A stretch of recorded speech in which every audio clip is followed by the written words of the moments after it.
Hey guys, Sean, Let's Deliver Dummies. I've been MIA for a few days. Yeah, we got hammered with rain. Pretty crazy here. Unfortunately, I know of at least one life that was lost. It's unusual on the West Coast for something like this to, we're considered a rainforest here. It rains a lot, but this was epic. Any case, HDR 50. Where do we leave off? So I got this contraption inside with a hose and I cut my valve off. Do I have one kicking around here still? No, I don't. I'll flash a picture on the screen just to refresh your memory. Oh, here's one. Never mind, there it is, hiding behind the... So I took a valve, one of my crappy ones that was crimped, and I knew I was gonna probably beat the snot out of it and it was gonna fail. So I sawed it off, tapped some threads in the bottom. Hopefully you can see that. Put a remote line in there, not as short as I want. My plan was to kind of recess this 16 gram in the grip a little more, a la Z-Ram. If you guys don't know who Z-Ram is, Z-Ram they cast their own valve, and it's specifically meant for their 3D printed case as well, and I love that stuff. That's what makes this industry so cool, is what you can come up with. But in this case, I'm not the biggest fan of 3D printed stuff. It has its place, don't get me wrong. But there's nothing wrong with the shell that comes in your Umarex HDR 50. So I cobbled up this contraption.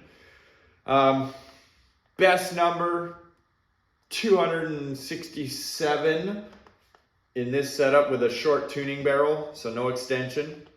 Steel ball bearings, 8.4 grams. But the problem was this little adapter that I use on the end here from Palmer's Pursuits. I drilled my original one to 1 millimeter, and the issue I ran into was I was blowing my load on the first shot. It literally could empty the 16 gram in one shot. And that's where I got my best number, 267, 268, whatever it was. I can't exactly remember, but it was 27.6 joules or something like that. Anyways, blow my load on the whole first shot, and then it was like, it fell really fast after that.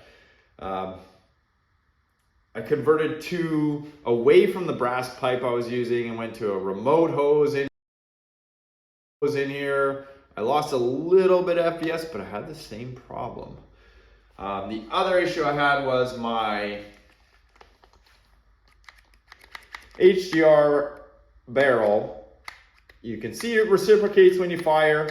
I was using a Home Defense 24 spring that comes with your barrel, and it's probably just weak, and it was binding up and jamming in this forward position, and I'd have to kind of manually push it back.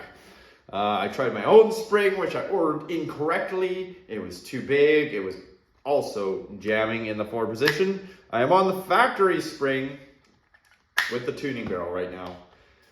The difference right now is this adapter that I pointed out just a second ago, I've only drilled to 0.4 millimeters. So much smaller than the 1 millimeters. Sorry, yeah, one millimeters that I previously tested. Now, I reached out to Rune. I said, "Hey, man, what was the factory restrictor, CO2 restrictor? You know, that little disc that's in here. What was the drill size?" And he said 0.2. I don't have a 0.2. All I had was a 0.4. So here goes nothing. Hoping I don't blow my load on the first shot. I have more consistency, and maybe we'll see, depending on what happens, how many shots I actually get out of this. So 16 grams in there, it's not punctured. I'm going to puncture it now.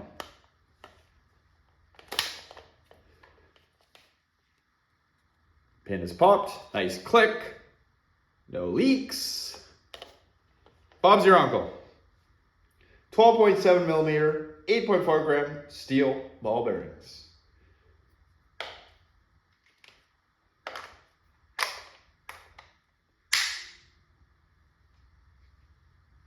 And away we go.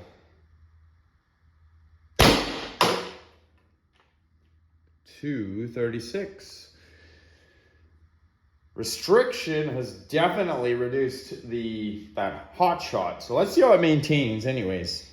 So from here, obviously, depending on what happens, I'll open that restriction up a little bit at a time until I get, max power, but most consistent shots.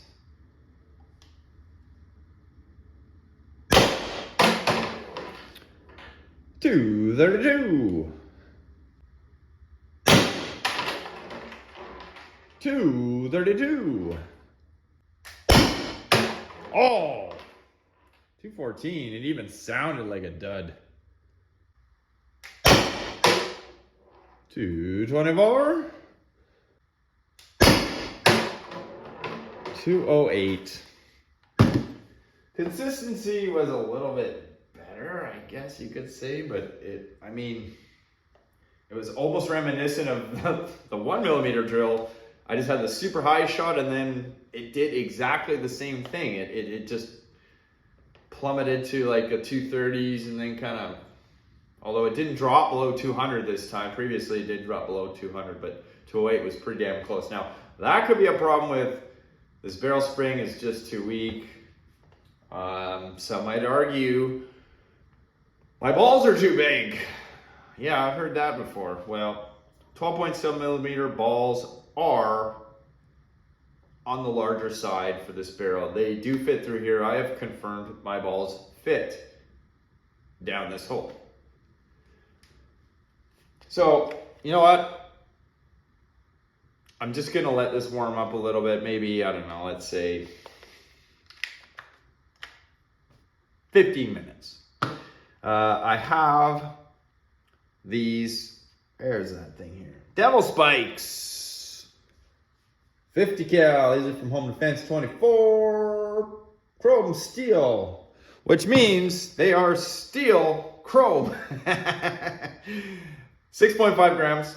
These are these pointy guys. They are about a 12.4 or 12.5 millimeter. I can't remember exactly, but put it this way, they fit down this tuning run much easier than those 12.7 millimeter ball bearings. Actually, you know what? I'm not going to put that in yet because I said I'm going to wait 15 minutes.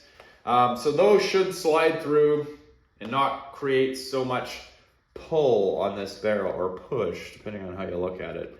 So I really need to work on that spring. Yeah, let's just see what happens.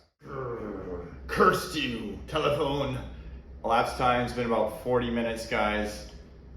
Surprising enough, the CO2 is still, it's room temperature almost, but it's cooler than room temperature, if you know what I mean. 6.5 gram Devil Spikes from Home Defense 24.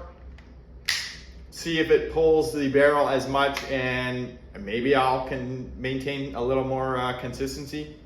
Who knows?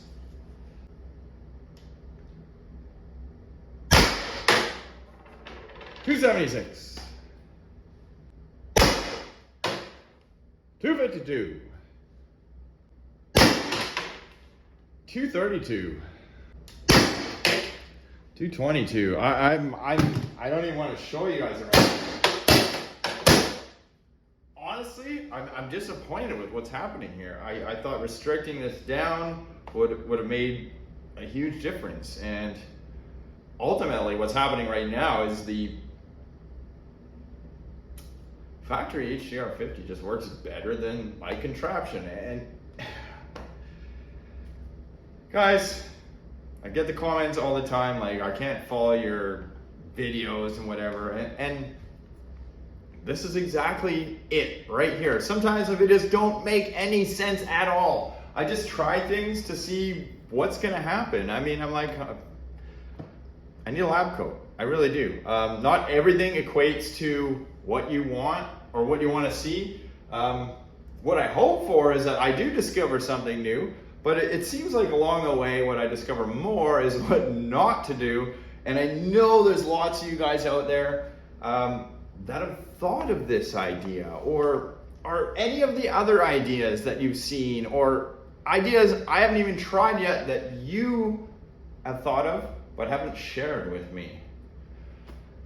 I try them. If they fail, I give up. Well, mostly give up. So up until now, this isn't really working out so well.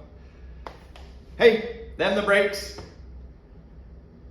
HBA Umarex Glock 17 next.